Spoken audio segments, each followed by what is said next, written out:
अब ये है कंपाउंड माइक्रोस्कोप का केस, जिसमें दो केसेस में बनेंगे। वन फाइनल इमेज बन रही है एलडीडीवी पे, और एक है जो फाइनल इमेज बन रही है इन्फिनिटी पे।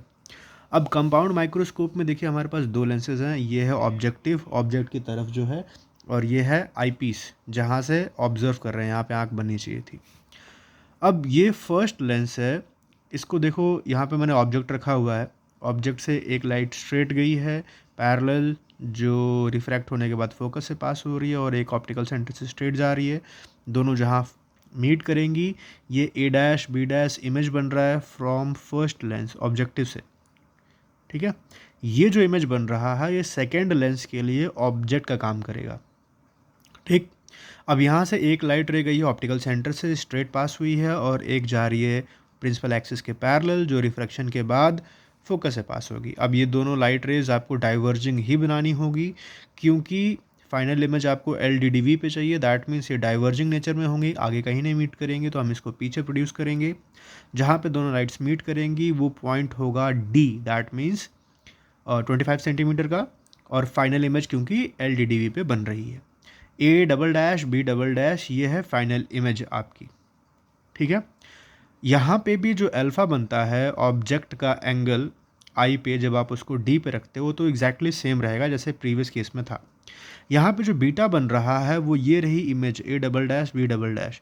इसका जो एंगल बन रहा है, ये एंगल बन रहा है बीटा, मैंने मार्क कर रखा है।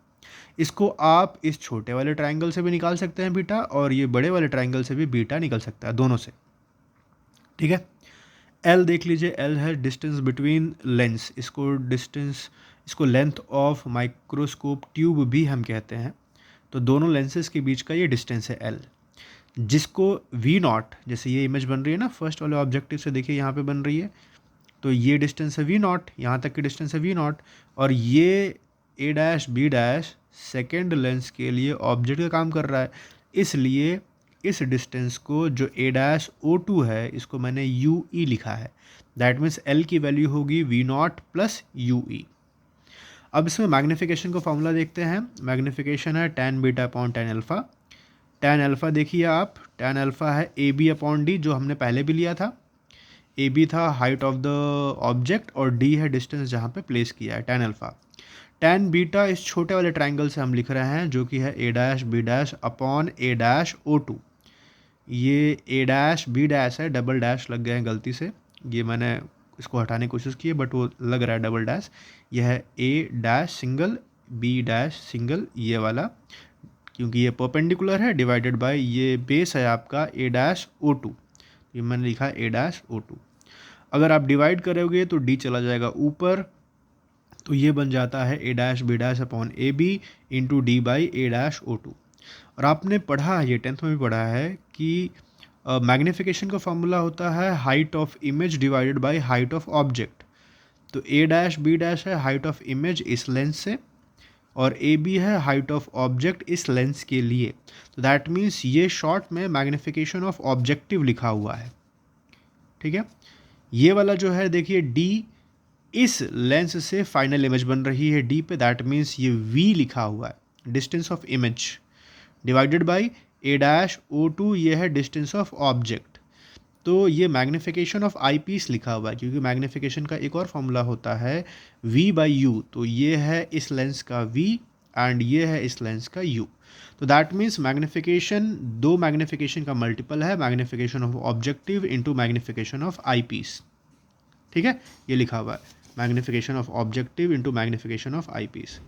अब ऑब्जेक्टिव का मैग्नीफिकेशन हम V naught upon U naught भी लिख सकते हैं, और आई पीस का मैग्नीफिकेशन आपने पढ़ा था सिंपल माइक्रोस्कोप का केस, जिसमें मैग्नीफिकेशन की वैल्यू आ रही थी 1 प्लस डी बाई एफ, जब फाइनल इमेज बन रही थी कहाँ पे, एलडीडीवी पे। तो यहाँ पे भी फाइनल इमेज इस लेंस से कहाँ बन रही है, एलडीडीवी पे। इसलिए इस लेंस के लिए हम सिंपल माइक्रोस्कोप का फॉर्मूला यूज़ करेंगे। मैग्नीफिकेशन ऑफ आई पीस हो गया 1 प्लस डी बाई एफ ई।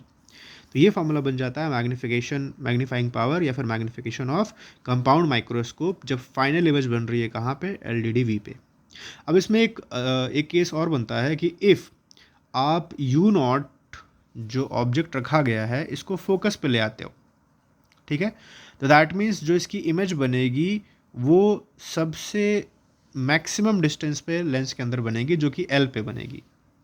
तो जब ऑब्जेक्ट यू नॉट है एफ नॉट और वी नॉट है एल, तो मैग्नीफिकेशन का फॉर्मूला चेंज हो जाता है। जहाँ पे यू नॉट है वहाँ पे एफ नॉट हो जाएगा, और जहाँ पे वी नॉट था वहाँ पे एल हो जाएगा।